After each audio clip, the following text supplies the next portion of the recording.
Engkau Tuhan Raja di atas segala raja. Engkau penyembuh, Engkau pemulih kami.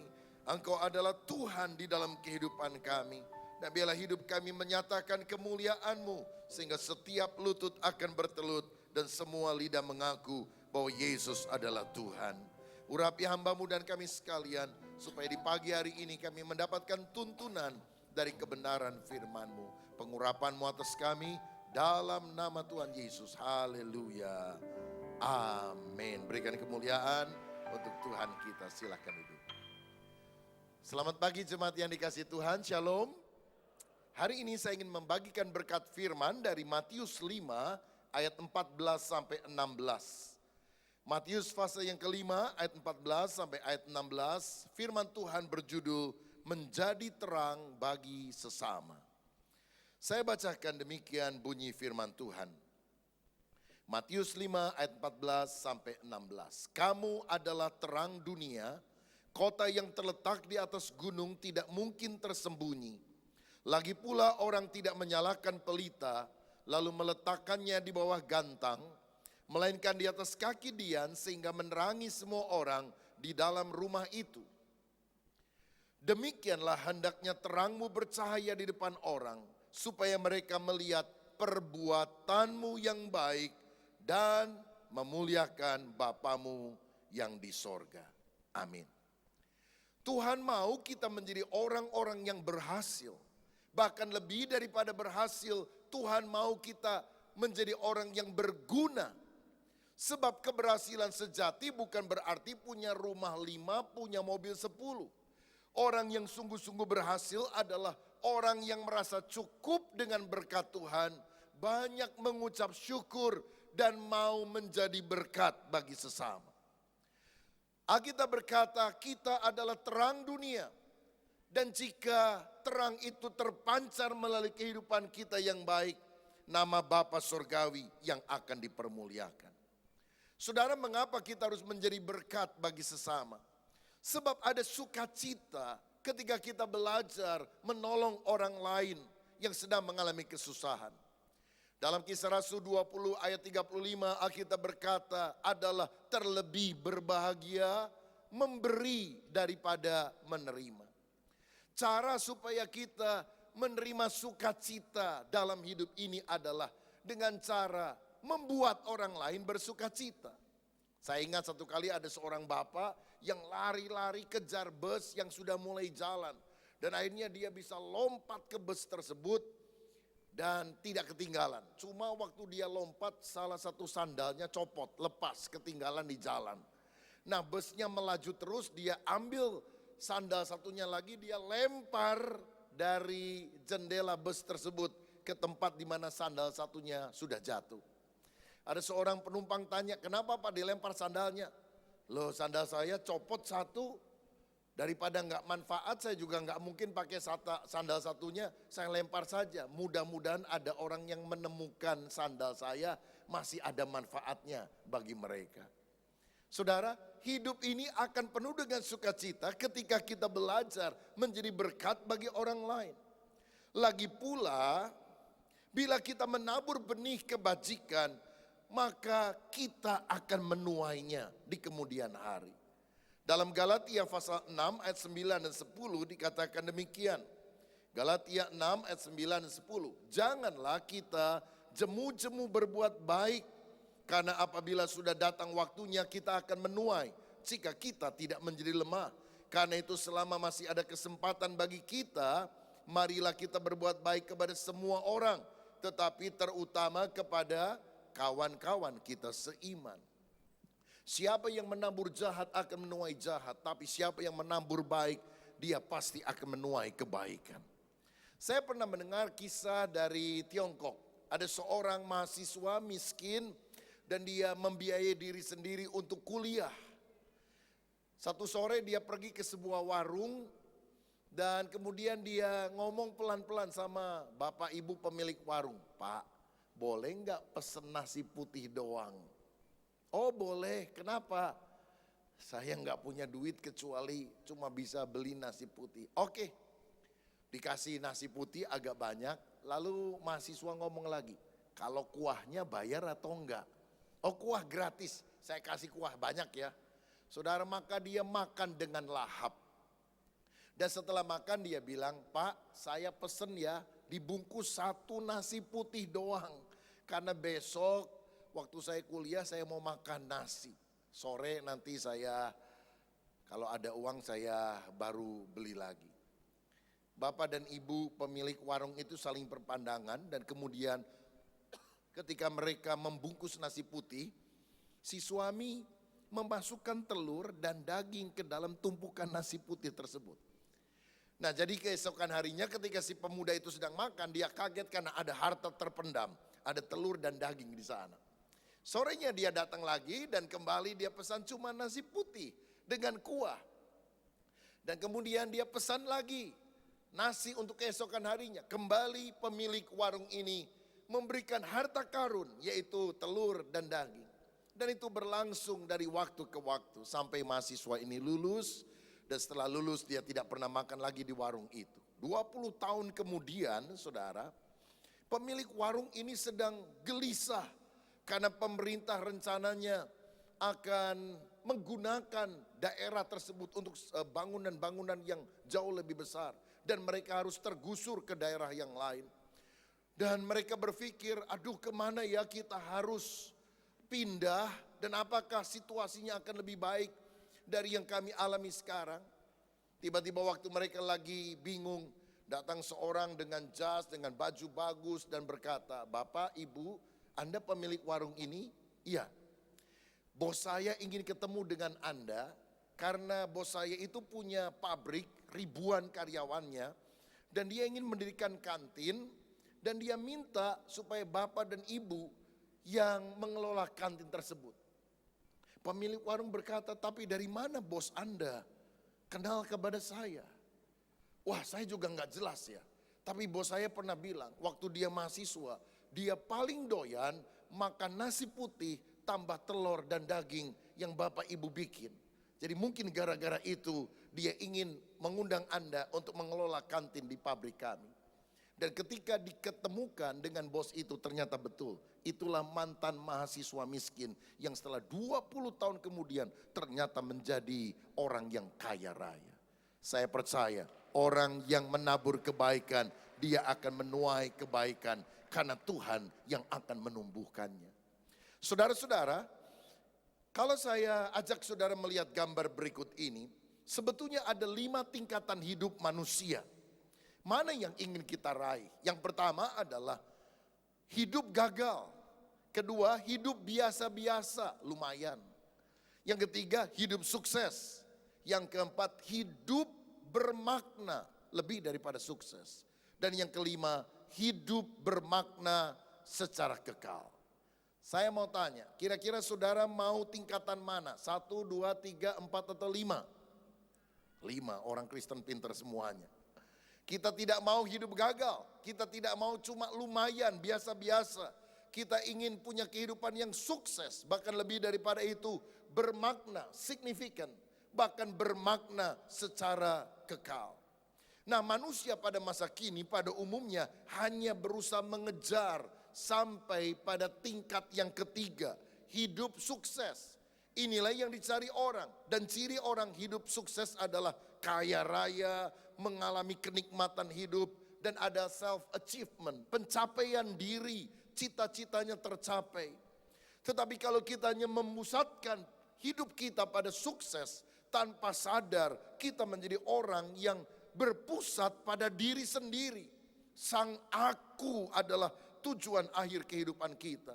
Dan walaupun kita menjadi orang paling kaya di seluruh Surabaya, di seluruh Indonesia, tapi jika kita tidak percaya kepada Yesus, maka Tuhan akan berkata, hai bodoh, malam ini nyawamu kucabut, dan untuk siapakah harta itu nanti?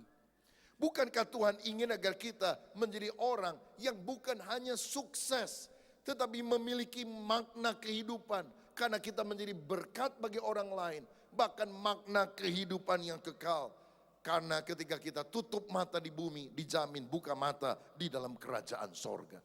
Di dunia diberkati, di akhirat penuh dengan kebahagiaan yang kekal. Siapa contoh di dalam Alkitab orang yang menapaki tangga dari 1, 2, 3, 4, 5. Saya sebutkan yang pertama adalah Sakius. Sakius adalah orang Yahudi yang miskin. Dia hidup gagal karena dia adalah bangsa yang terjajah oleh pemerintah Roma.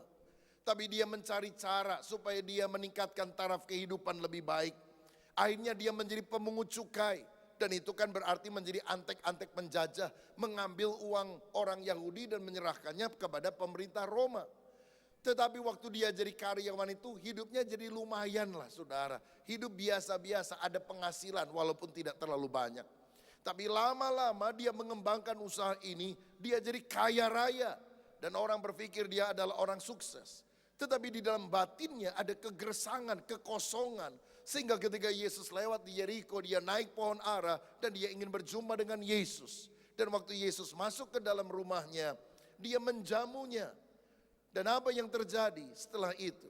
Hidup yang gagal menjadi biasa-biasa, menjadi sukses. Tapi sekarang more than success. Hidupnya menjadi bermakna. Nah itu dicatat dalam Lukas 19 ayat 8. Tetapi Sakius berdiri dan berkata kepada Tuhan, Tuhan, setengah dari milikku akan kuberikan kepada orang miskin.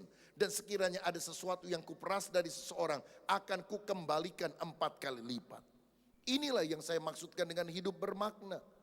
Selama dia jadi orang sukses, kaya untuk dirinya sendiri, apa dampaknya buat masyarakat? Sama sekali tidak ada. Tetapi kehadiran Yesus mengubah persepsi hidupnya.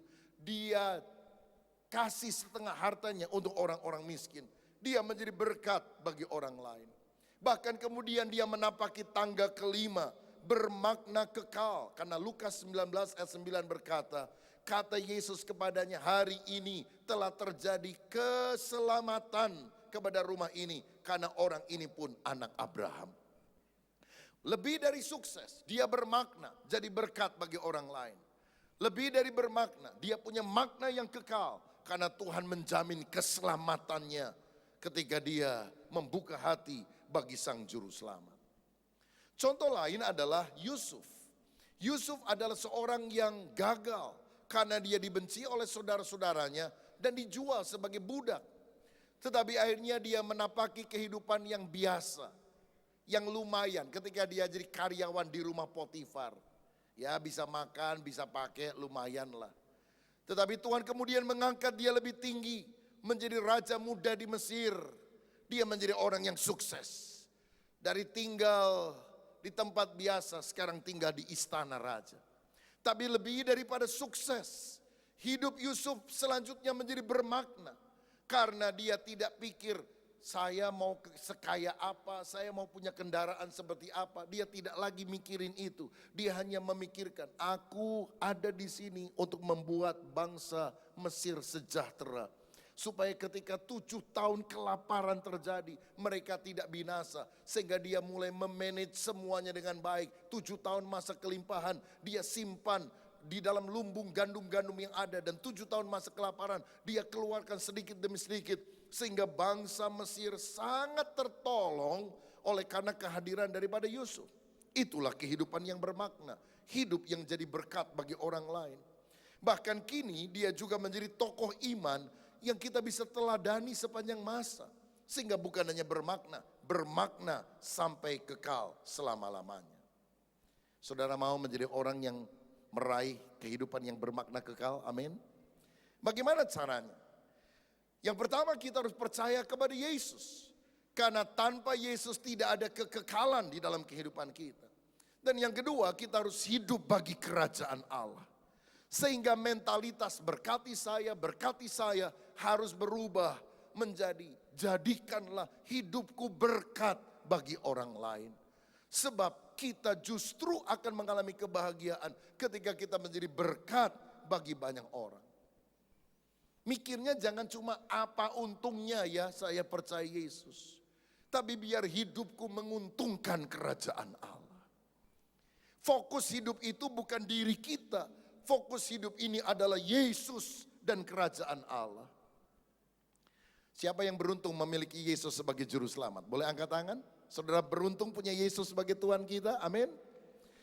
Haleluya, puji Tuhan. Tapi ada yang lebih penting saudara. Kira-kira Tuhan Yesus untung nggak ya punya anak model saudara? Kalau kita jelas kita untung, tapi apakah kita menguntungkan kerajaan sorga? Nah saudara, karena itu mari kita meraih kehidupan yang bermakna kekal. Contohnya, Ibu Teresa dari Kalkuta, India adalah seorang biarawati dari Eropa yang membaktikan hidup untuk menolong masyarakat yang sangat miskin di daerah kumuh di Kalkuta, India. Dia membuat panti asuhan, dia memberi makan, dia merawat. Saudara-saudara, sampai akhirnya ketika dia meninggal, sampai hari ini pun dia menjadi legenda abadi, seorang yang penuh welas asih, yang menampung orang-orang miskin dan memberikan makna kehidupan yang berarti bagi mereka. Contoh yang lain adalah Jimmy Carter. Jimmy Carter adalah mantan presiden Amerika Serikat, dan setelah dia turun dari jabatan, dia tidak merasa karirnya sudah berakhir, karena sekarang dia punya banyak relasi, dia punya banyak pengaruh.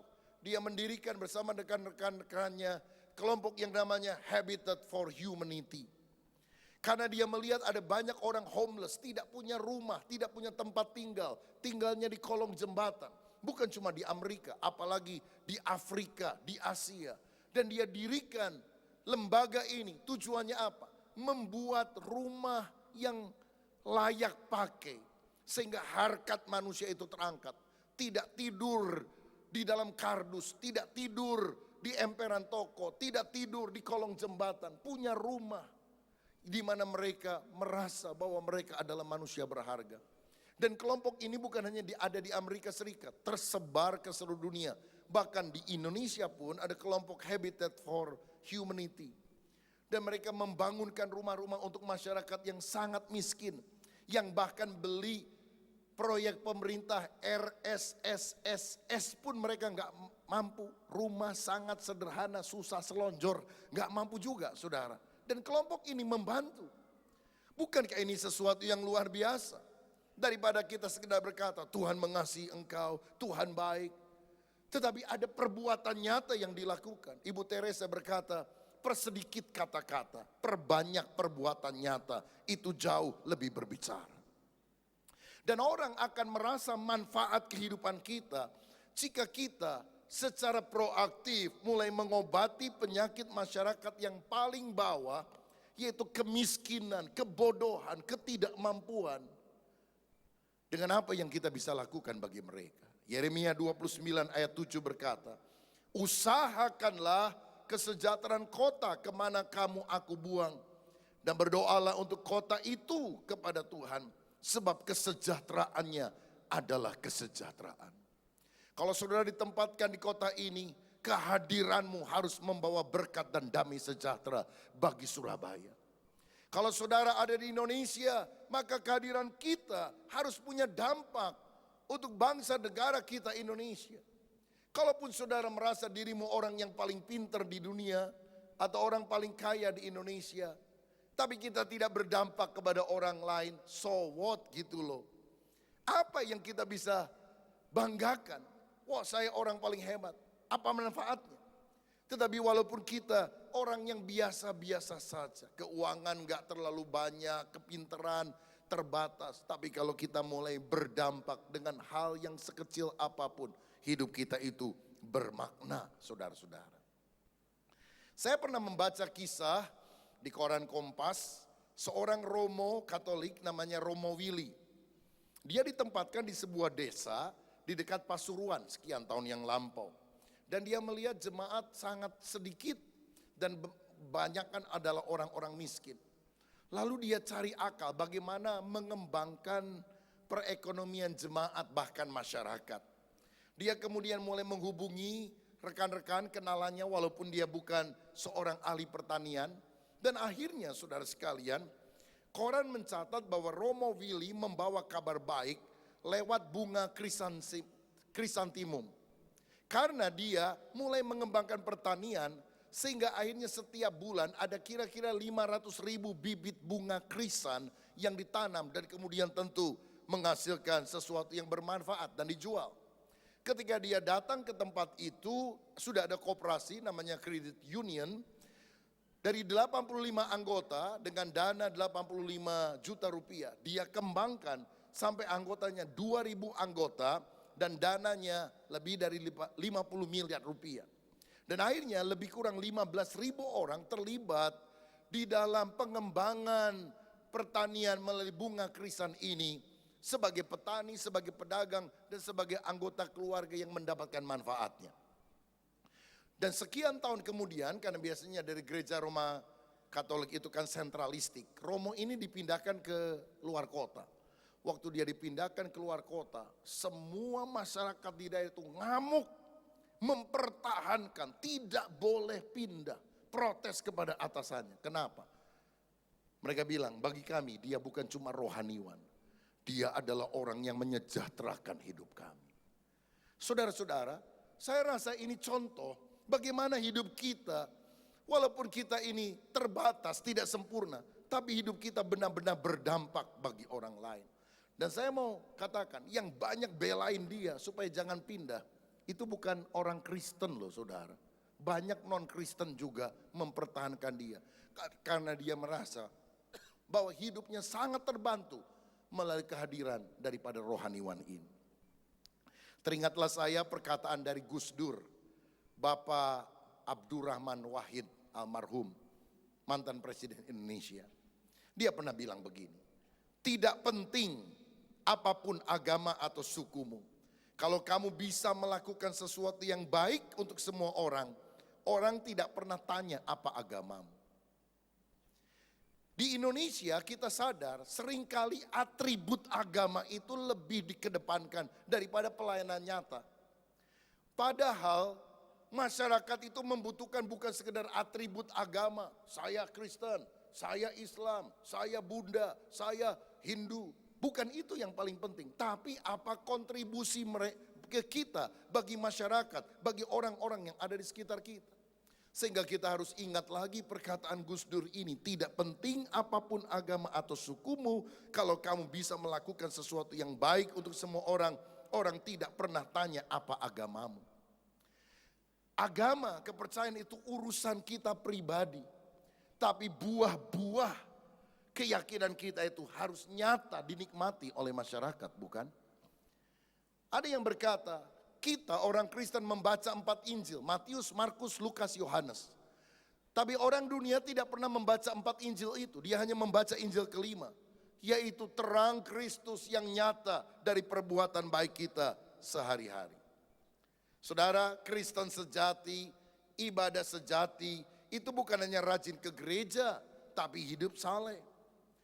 Orang kalau ke gereja mulutnya nggak dijaga, hatinya nggak dijaga, orang akan tanya apa bedanya orang Kristen sama orang non-Kristen. Oh bedanya cuma satu, hari Minggu ke gereja. Tapi yang lainnya sama. Orang dunia nipu orang Kristen nipu orang dunia utang gak mau bayar, orang Kristen utang gak mau bayar. Dan kita menjadi batu sandungan bagi orang lain. Ibadah sejati itu artinya hati dijaga, mulut dijaga. Bisnis mesti jujur, tidak tipu sana, tidak tipu sini, tidak korupsi. Ibadah sejati artinya nilai studinya bagus, prestasinya baik. Ibadah sejati artinya tugas kewajiban di rumah dikerjakan dengan rapi. Pekerjaan di kantor beres sehingga kita jadi teladan. Saudara bisa menjadi berkat di kantor bukan dengan cara pergi dari satu meja ke meja yang lain menginjili setiap karyawan dan berkata bertobat, percaya Yesus, bertobat, percaya Yesus, bertobat, percaya Yesus. Lama-lama saudara dipecat sama atasanmu. Dan saya setuju saja kalau atasan saudara bahkan kalau dia orang Kristen memecat Anda. Karena ada waktunya kita menjadi berkat melalui perkataan kesaksian kita. Tapi di tempat kerja kita harus menjadi berkat melalui prestasi yang kita hasilkan. Mana hasil laporan kamu kerja kemarin? Oh, maaf Pak, belum selesai. Kemarin persekutuan doa soalnya. Minggu depan deh. Besoknya ditanya, mana hasilnya? Oh maaf Pak, kemarin ada kelompok sel, jadi saya belum kerjakan. Saudara-saudara, apakah itu kekristenan sejati? Saya percaya kekristenan sejati bukan cuma ibadah ke gereja, persekutuan, tapi memancarkan terang kehidupan supaya setiap orang percaya bahwa Yesus adalah Tuhan yang nyata dalam kehidupan kita. Haleluya. Saya ajak saudara untuk melihat video klip sebuah lagu yang saya harap bisa memberikan pencerahan bahwa kekristenan bukan hanya sekedar ritual agamanya, tapi nampak dalam kehidupan kita sehari-hari. Mari kita lihat video klip lagu berikut ini.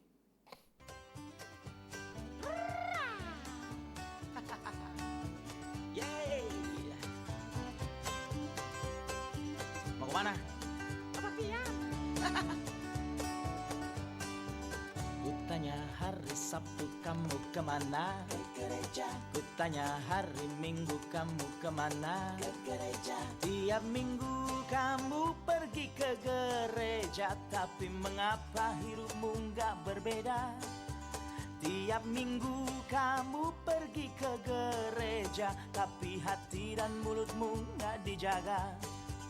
Kutanya hari Senin kamu kemana? Kebaktian. Kutanya hari Selasa kamu kemana? Kebaktian. Hampir tiap hari kamu kebaktian, tapi mengapa nilaimu berantakan? Hampir tiap hari kamu kebaktian, tapi mengapa prestasimu pas-pasan? Kutanya Rabu, Kamis, Jumat kemana? Persekutuan. Kutanya Rabu, Kamis, Jumat kemana? Persekutuan. Tiap hari kamu pergi persekutuan, tapi bisnis tipu kiri kanan. Tiap hari kamu pergi persekutuan, tapi korupsi kolusi terus jalan. Jadilah anak Tuhan yang bisa jadi teladan. Jangan cuma rajin kebaktian, jangan cuma rajin persekutuan, tapi lebih penting melakukan firman agar nama Tuhan dipermuliakan. Ya,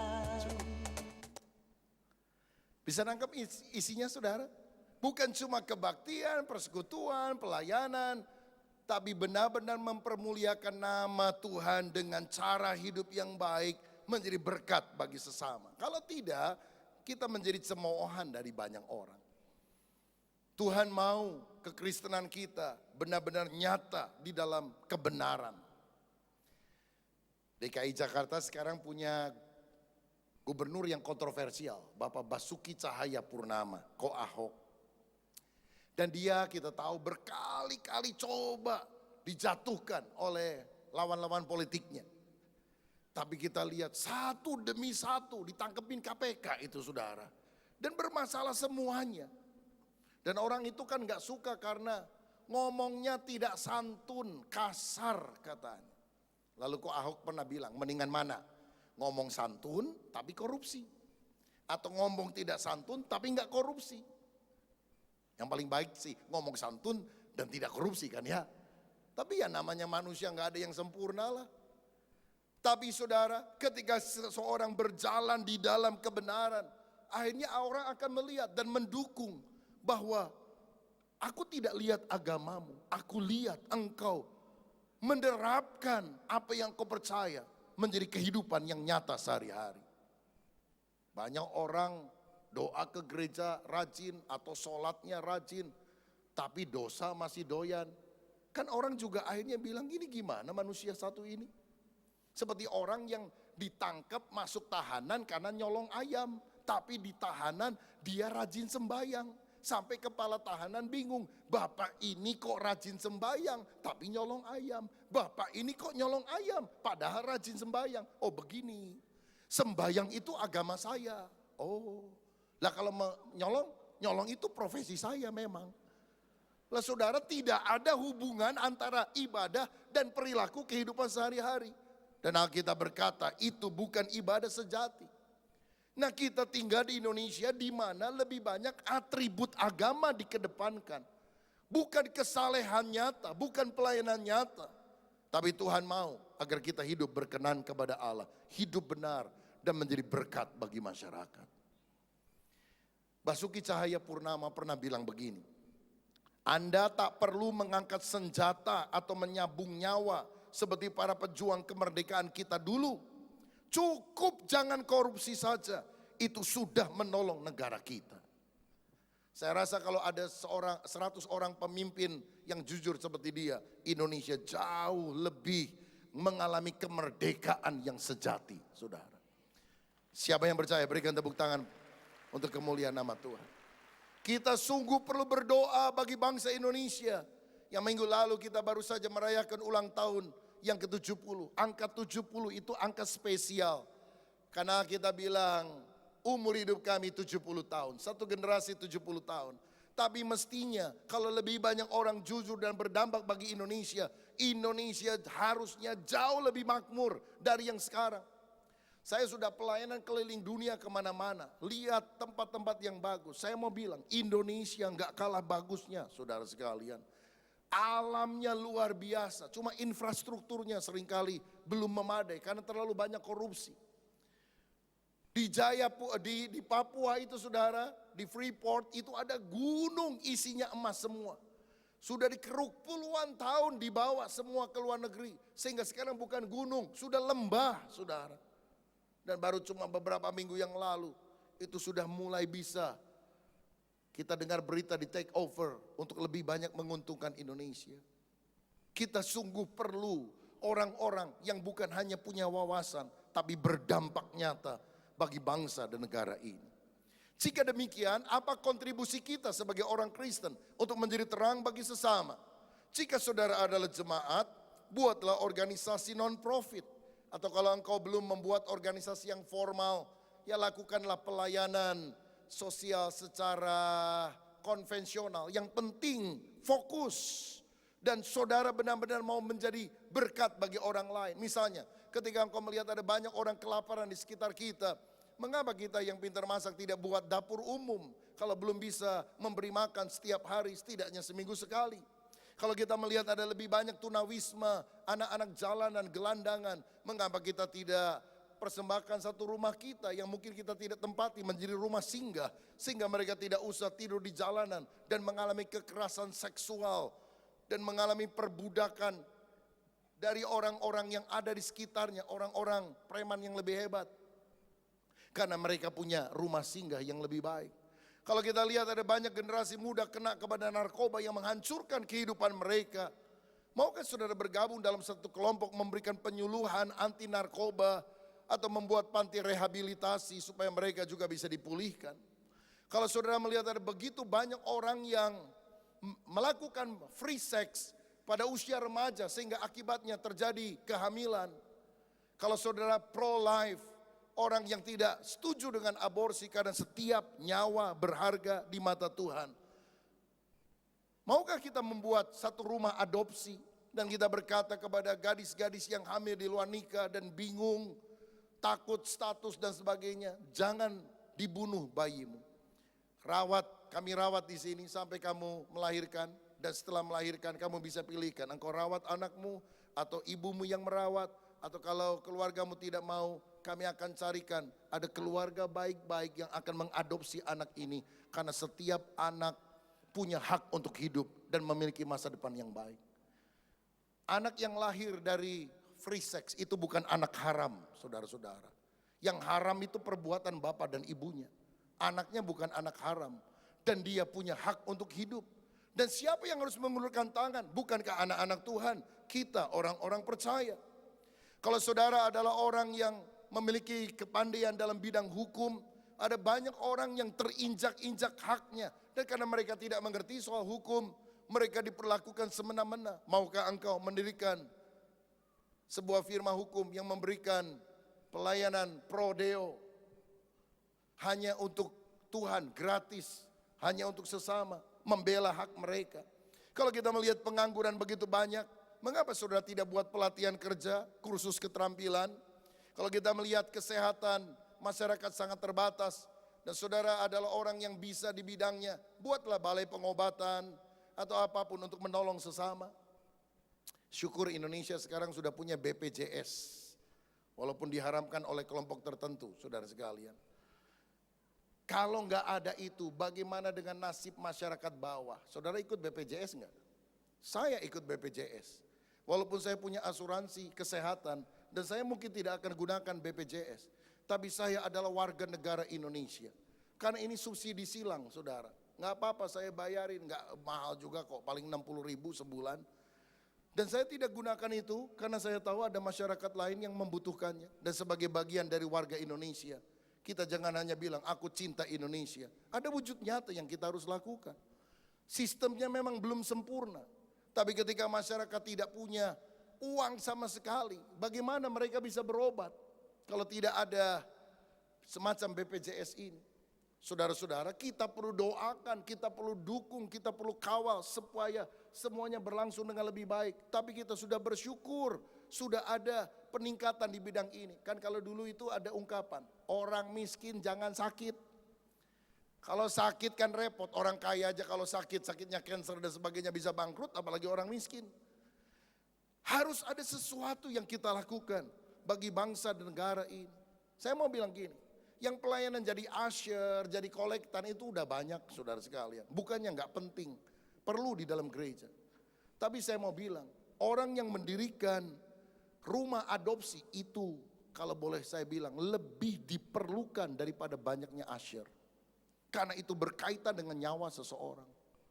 Orang yang mendirikan rumah singgah untuk menampung orang-orang yang tidak punya tempat dan memberikan pendidikan secara baik.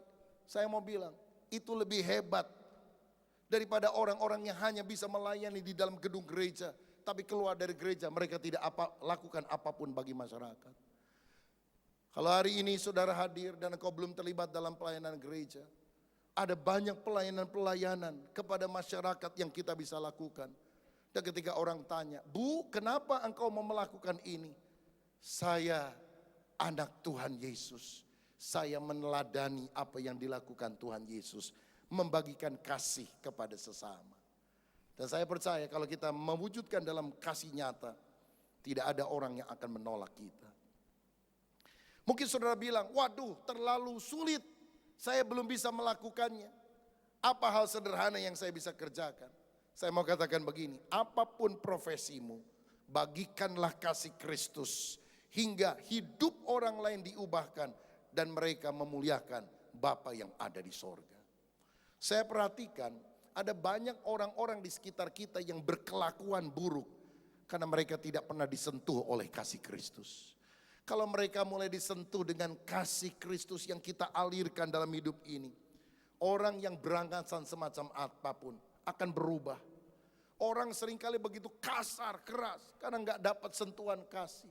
Mereka kurang kasih. Dan kalau kita sudah mengalami kasih Allah dan menyalurkan kepada orang lain, orang akan berubah.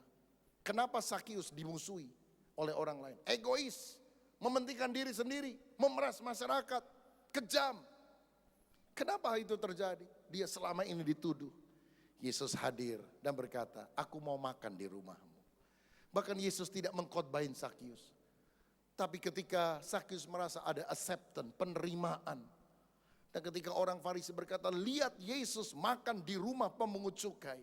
Yesus berkata, aku datang bukan mencari orang yang sehat. Aku datang untuk mencari orang yang sakit. Orang sehat tidak perlu dokter, tapi orang yang sakit yang perlu dokter. Sebab anak manusia datang untuk mencari dan menyelamatkan yang hilang. Langsung Sakius bilang, setengah harta aku berikan kepada orang miskin. Dan dia menerima Yesus sebagai Tuhan. Dia mengalami keselamatan. Hidupnya berubah. Dari egois, mementingkan diri sendiri, menjadi berkemurahan. Kenapa? Karena ada sentuhan kasih yang dia alami. Saudara sekalian, kalau kita belum bisa mendirikan hal-hal yang luar biasa buat masyarakat, mulai sesuatu yang sederhana. Sentuh kehidupan seseorang dengan kepedulian kita, dengan kasih Kristus. Saya percaya hidup orang itu akan berubah. Karena kita bisa mengarahkan orang itu pada jalan kebenaran. Saya mau akhiri dengan mengajak saudara melihat sebuah video klip tentang bagaimana seseorang ketika dia mulai menyentuh orang lain dengan kasih, hidup orang lain akan berubah. Dan kita tidak pernah tahu dampak kehidupan apa yang kita bisa hasilkan kepada seseorang yang kita sentuh dengan kasih Tuhan. Ini dalam bahasa Inggris, tapi ada teks dalam bahasa Indonesia. Baca baik-baik supaya kita bisa menangkap maknanya secara jelas. Mari kita saksikan bersama.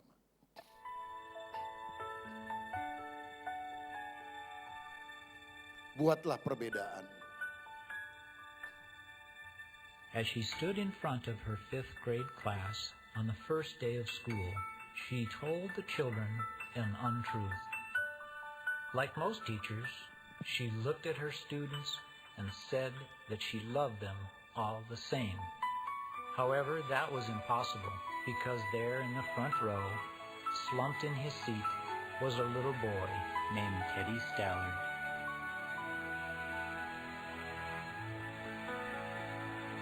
Miss Thompson had watched Teddy the year before and noticed that he didn't play well with other children, that his clothes were messy, and that he constantly needed a bath. And Teddy could be unpleasant. It got to the point where Miss Thompson would actually take delight in marking his papers with a broad red pen, making bold X's, and then putting a big F at the top of his papers. At the school where Miss Thompson taught, she was required to review each child's past records, and she put Teddy's off until the last. However, when she reviewed his file, she was in for a surprise. Teddy's first grade teacher wrote, "Teddy is a bright child with a ready laugh. He does his work neatly and has good manners. He is such a joy to be around."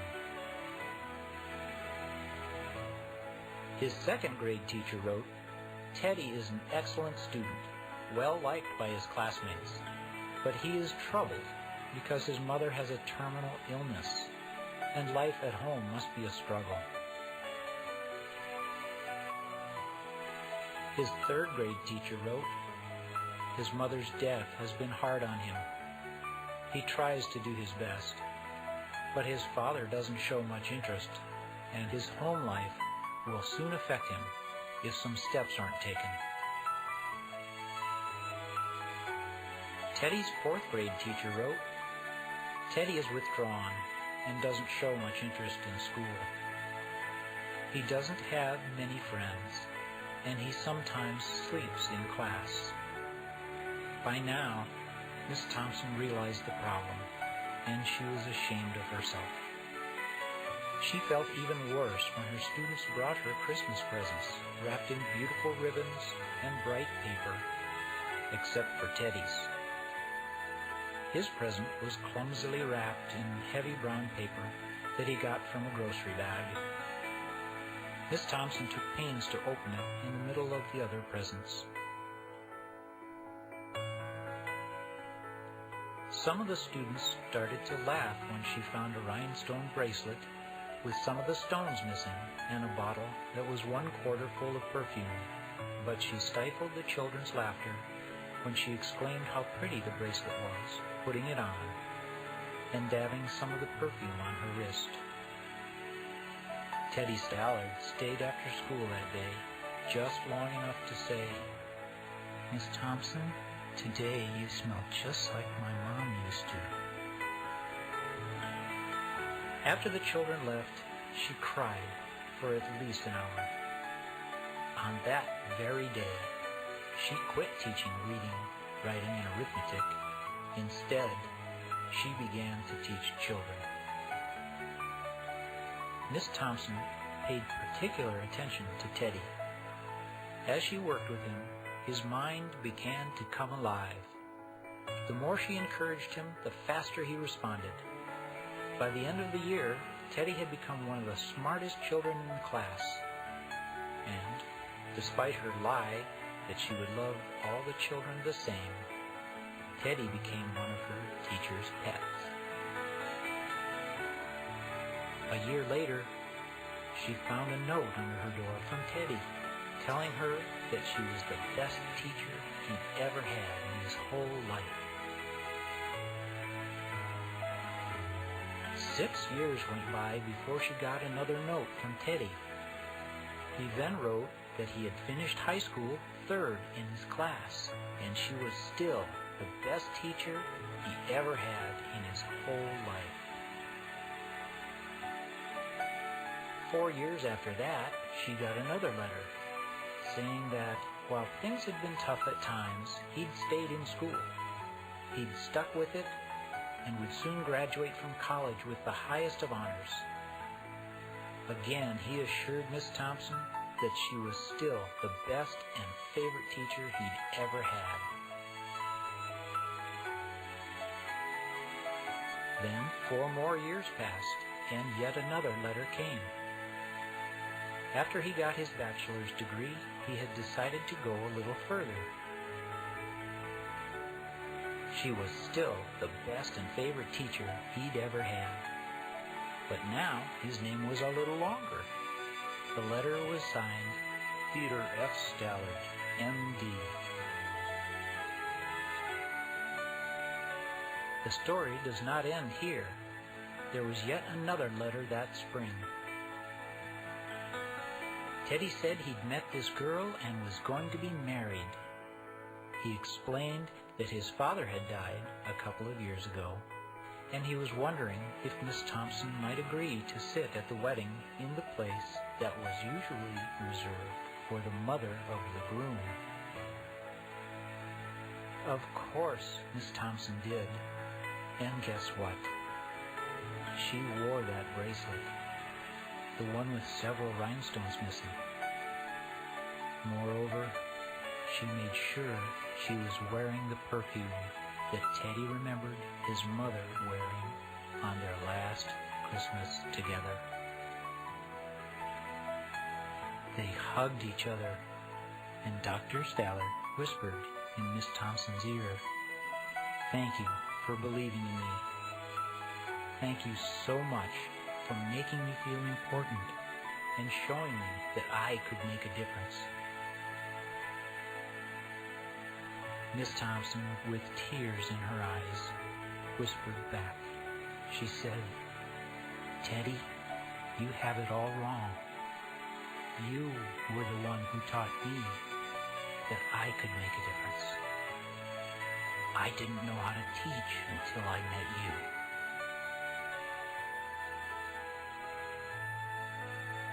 You can never tell what type of impact you may have on another's life by your actions or lack of action.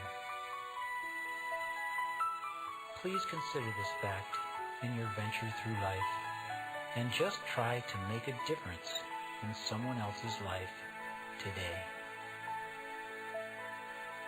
Ya, cukup. Saya percaya ada banyak orang berkelakuan buruk karena mereka tidak pernah mendapatkan kasih perhatian dari sesama. Ketika kita hadir, seperti Miss Thompson bagi Teddy, yang nilainya berantakan, semua aut-autan. Padahal dulunya dia adalah anak yang sangat baik. Tapi setelah ibunya meninggal, dia tidak pernah diperhatikan, hidupnya berubah. Yang dibutuhkan hanyalah sentuhan kasih, yang membuat hidupnya bisa menjadi lebih baik, seperti yang Tuhan sudah rencanakan. Saya percaya kitalah anak-anak Tuhan yang bisa menyalurkan kasih Kristus itu. Salurkan kepada sesama, salurkan kepada orang di sekitar kita.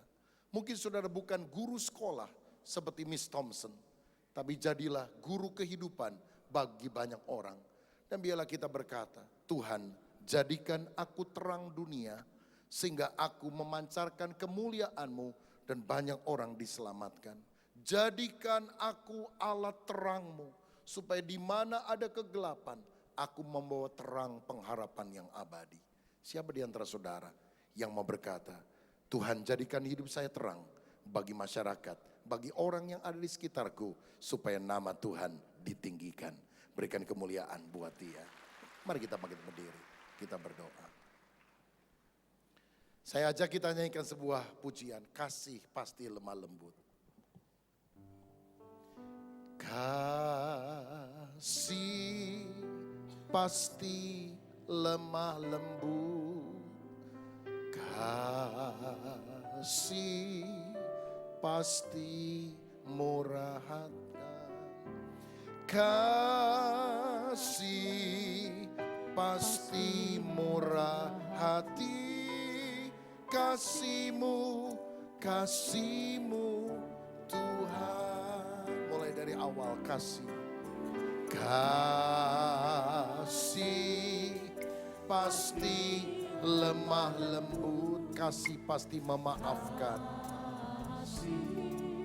Pasti memaafkan. Kasih pasti murah hati.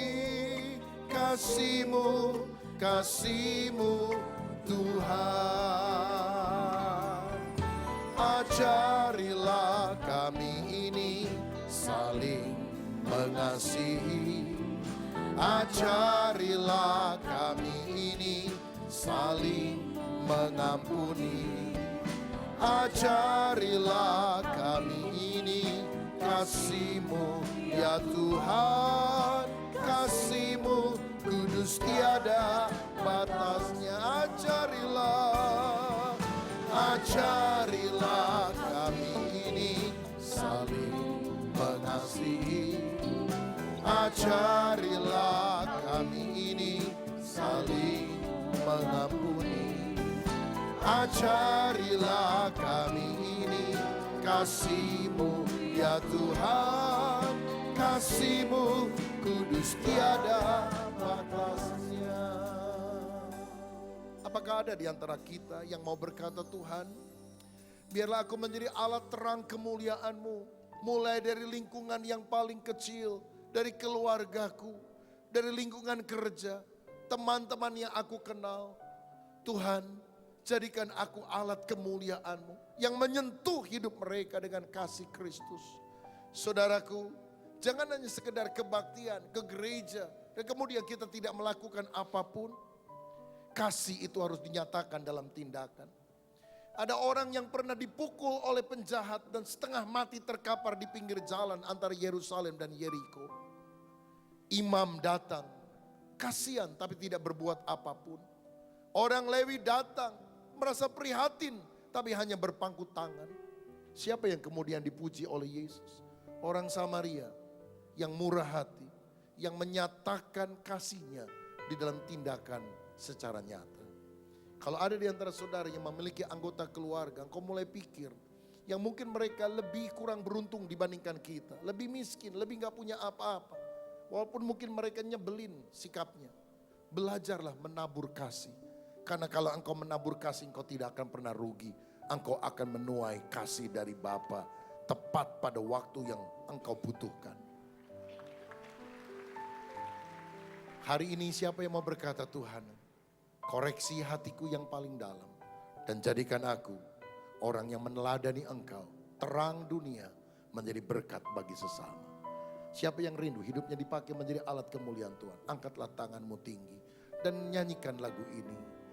Ajarilah kami ini saling mengasihi. Ajarilah kami ini saling mengampuni. Ajarilah kami ini kasih-Mu ya Tuhan. Kasih-Mu kudus tiada batasnya. Ajarilah kami ini saling mengasihi.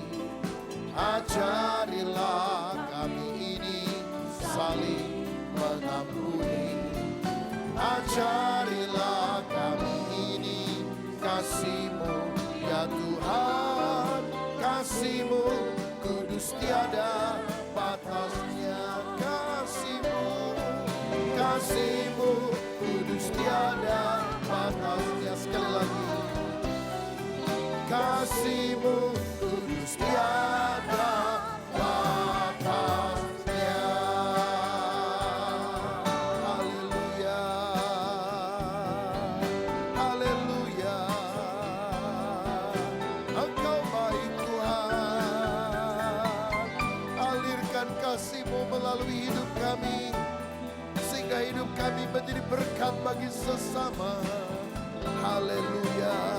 Terima kasih Tuhan. Iaralaba sande, ikanaralaba sande. Haleluya. Haleluya. Bapak, biarlah firman-Mu mendapatkan tempat yang terbaik di hati kami. Kalau selama ini kami menjadi orang yang hanya memikirkan diri kami sendiri, rubah hidup kami. Bukan hanya menjadi orang yang mengejar kesuksesan, tapi more than success, kami memiliki makna kehidupan yang kekal. Karena kami percaya kepada Yesus dan kami berbuah bagi kerajaan Allah. Jadikan kami berkat bagi orang lain, mulai dari lingkup yang paling kecil. Karena ketika orang lain melihat perbuatan kami yang baik, Yesus yang dipermuliakan sampai selama-lamanya. Berkat-Mu atas kami semua dalam nama Yesus. Haleluya. Amin. Bagaikan pelita yang menyala di tengah kegelapan, yang hidup percaya di depan semua orang. Bagaikan pelita yang menyala di tengah kegelapan, yang hidup percaya di depan semua orang, agar mereka lihat dan memuliakan Allah Bapa di surga.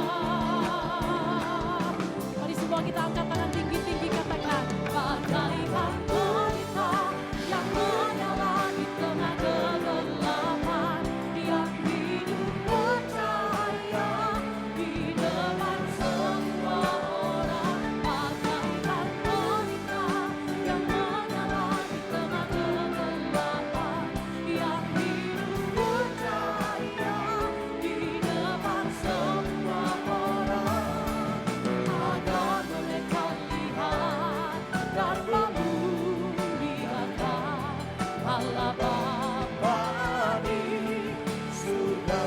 Allah Bapa, Allah Bapa di surga. Allah Bapa, Allah Bapa di surga.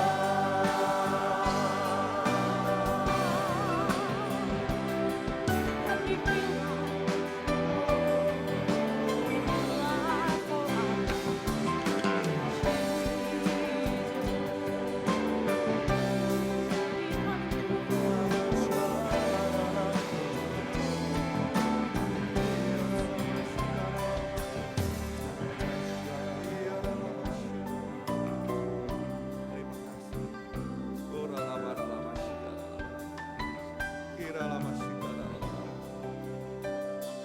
Terima kasih Tuhan buat pagi hari ini, buat firman-Mu yang selalu mengingatkan kami, membimbing kami dalam kehidupan kami. Terima kasih Tuhan, terima kasih buat lawatan-Mu pada pagi hari ini. Sebentar kami akan berpisah satu dengan yang lain. Kami percaya penyertaan-Mu, pemeliharaan-Mu tetap buat sidang jemaat-Mu di tempat ini. Terima kasih Bapa buat segala sesuatu yang baik yang boleh kami terima.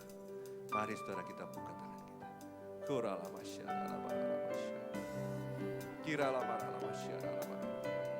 Terima kasih Bapak, terima kasih. Dan sekarang sidang jemaat Tuhan yang terkasih, pulanglah dalam damai sejahtera dan terimalah berkat dari Allah Bapa, Putra dan Roh Kudus yang selalu menyertai saudara, membimbing saudara, bahkan memberkati saudara mulai dari sekarang sampai selama-lamanya. Mari saudara kita yang percaya, mari kita katakan amin.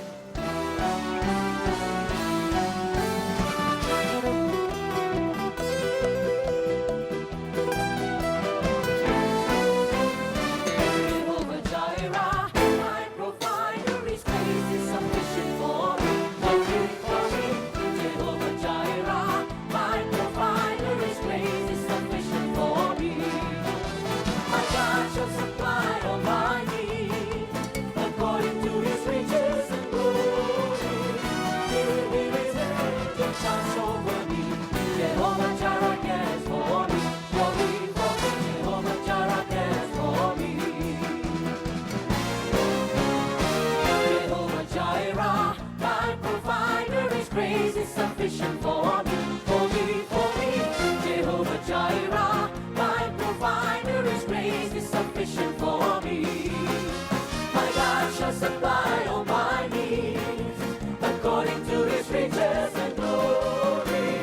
He will give His angel charge over me.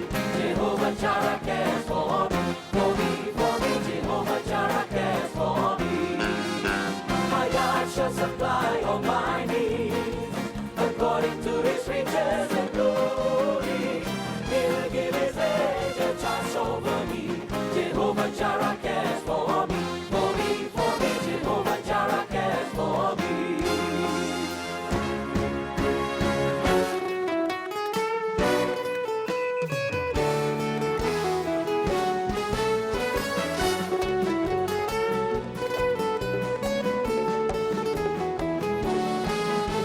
My God shall supply all my needs according to his riches and glory. He will give his angel charge over me. Jehovah Jireh cares for